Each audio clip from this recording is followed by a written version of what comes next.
Masya Allah, alhamdulillah. Hanya orang kurang iman yang menulis di kertas ini. Alhamdulillah, tidak, mungkin masalah berbeda ya. Oh, jangan dipotong video saya.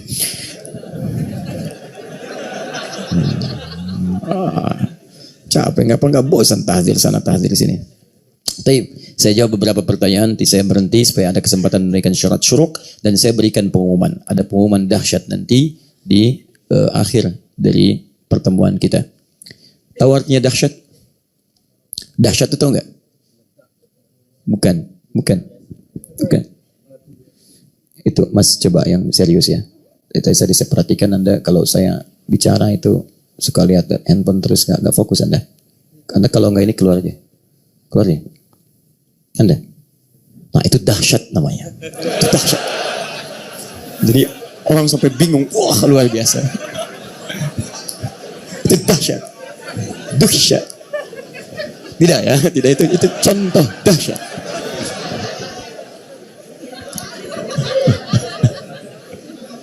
Saya nggak pernah begitu ya. Anda silahkan datang belajar. Itu contoh kalimat dahsyat. Di dahsyat itu yang membuat seseorang tuh jadi kaget. Ya, bingung.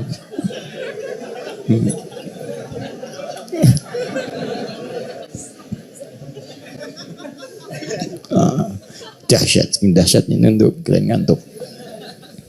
Bismillah. Taib khair insyaAllah, minta doa. Saya ingin sekali pergi umrah, tolong doakan saya dan keluarga insyaAllah. Bismillah, kita doakan semoga Allah permudah Anda dan Anda ikhtiar ya. Anda nabung ya, Anda bermohon pada Allah. Dan ada saya berikan satu kisah, mungkin bisa jadi inspirasi bagi Anda. Cari amalan-amalan yang kiranya mempercepat doa Anda terkabul.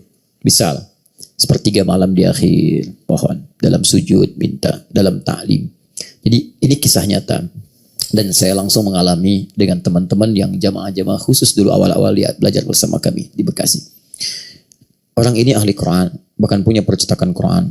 Ya, cuma dalam kehidupannya barangkali menyesuaikan keadaan, cukup hidupnya, tapi belum cukup bekal untuk umrah. Punya keinginan, bahkan haji, beliau pengennya haji. Sering bertanya macam-macam. Bismillah, saya bilang, ayolah, bermohon pada Allah, dengan Qurannya, bacakan ayat-ayat tentang haji, dan yuk besok ikut manasik. Saya nggak haji Ustaz, ikut aja dulu bismillah dengan yang lain. Itu teman-teman sekalian, waktunya mendekat kepada haji. Di kami di Al-Ihsan PTM PJS Bekasi, itu setiap musim haji dibuka manasik gratis untuk seluruh yang mau haji, siapapun dia. Kita ajarkan caranya, terus kita hadirkan miniatur Ka'bahnya, dibuat miniasi di sampingnya ya dan sebagainya, terus kita simulasikan. Siapkan aja dibuka. Singkatnya, datanglah orang yang mau berhaji, ada yang sekedar melihat, ada yang praktek, termasuk beliau itu. Atau apa yang terjadi? Begitu kemudian kita coba untuk manasik, saya ajarkan tentang tawaf. Begini cara masuknya, ini cara prakteknya. Ketika melihat Ka'bah ini doanya, rasakan begini. Yang lain itu sibuk melihat, ada yang videokan, yang mencatat. Demi Allah saya katakan, beliau ini termasuk satu orang yang terpaku beberapa menit di depan miniatur Ka'bah itu dan meleleh air matanya. Kemudian kisahnya selesai manasik itu. Berapa waktu setelah itu, tiba-tiba waktunya musim haji, taklim seperti biasa. Saya nggak temukan orang itu. Nggak ada dia. Sampai selesai musim haji, tiba-tiba sudah kumpul taklim. Sepekan setelah musim haji. Tiba-tiba muncul yang tadi itu. Senyum. Wajahnya sudah bersih, gembira, luar biasa. Saya tanya, antum kemana aja kemarin nggak taklim? Afwan Ustaz, saya nggak sempat pamitan. Saya haji. Gimana saya bilang? Ceritakanlah oleh beliau. Masya Allah. Di sejak taklim itu, ketika orang belajar tawaf, saya terpaku, saya berdoa pada Allah. Ya Allah, saya ingin haji, ingin melihat Ka'bah, tapi tidak punya kemampuan. Tapi sekarang seakan seperti di depan Ka'bah, ya Allah. Nangis beliau itu. Bukankah orang saat menuntut ilmu dipercepat doanya untuk dikabulkan? Dan hadisnya ada di situ. Ibnu Majah nomor hadis 233. Man salaka tariqan yaltamisu fihi ilman sahalallahu lahu tariqan ilal jannah. Wa innal malaikata la tadau ajnihataha ridhan li talabil ilmi. Malaikat membentangkan sayapnya memberikan ridha kepada para penuntut ilmu. Ridhanya salah satunya mengiringi dan mengaminkan doa yang dimohonkan. Ketika dia ikut, dia berdoa, mengalir air matanya. Seakan saya di depan Ka'bah, ya Allah. Pulang beliau ini, biasa jadi imam di musolanya. Begitu jadi imam, itu sampai mau 3 hari pendaftaran. Ya, mau penutupan di situ. Itu berdoa, baca imam, baca ayat haji. Saya bacakan Ustadz yang kita talaki itu. Beliau suka storekannya ayat 196 sampai 203 kan ayat haji. Ayat-ayat haji dibaca itu lagi, itu lagi. Begitu dibacakan, ada yang mendengar dari belakang. Begitu salam, dipanggil seketika, Pak, tadi saya dengar Bapak ini Masya Allah bacakan ayat-ayat haji. Luar biasa. Pak sudah haji? Belum. Bapak imam di sini? Iya. Sudah Pak, saya ada jatah kuota 1 ONH please. 3 hari sebelum keberangkatan dapat ONH please. Berangkat beliau. Ya, jadi haji itu panggilan. Yang panggil siapa? Allah.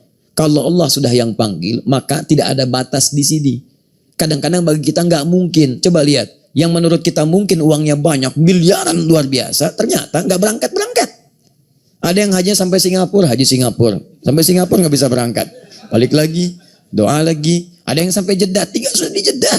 Nggak bisa keluar, balik lagi. Tapi Masya Allah, pemulung bisa haji. Mulung, tiba-tiba datang ke masjid. Bawa map, dikira minta sumbangan. Tiba-tiba ada kalimatnya, Pak, saya malu dari kemarin terima kurban. Sekarang saya mau kurban. Ini Pak, saya dengan istri mulung buat kurban. Tersentuh beliau, Masya Allah. Kamu adalah orang pertama yang dagingnya akan saya makan kurbannya. Dagingnya akan saya makan kurbannya. Kurbannya kemudian dimakan oleh beliau, dituliskan kisahnya, menyebar viral kisahnya, terdengar oleh asosiasi pengusaha, diongkosin oleh Naples berangkat. Jadi kalau antum mau, dengan ikhtiar antum, mintalah kepada Allah. Karena Allah yang panggil, minta kepada yang manggil. Ya, jangan berharap pada makhluk, minta kepada Khalik, maka insya Allah akan dipercepat. Semoga Allah mengabulkan. Sudah cukup dengan amin, ikhtiar.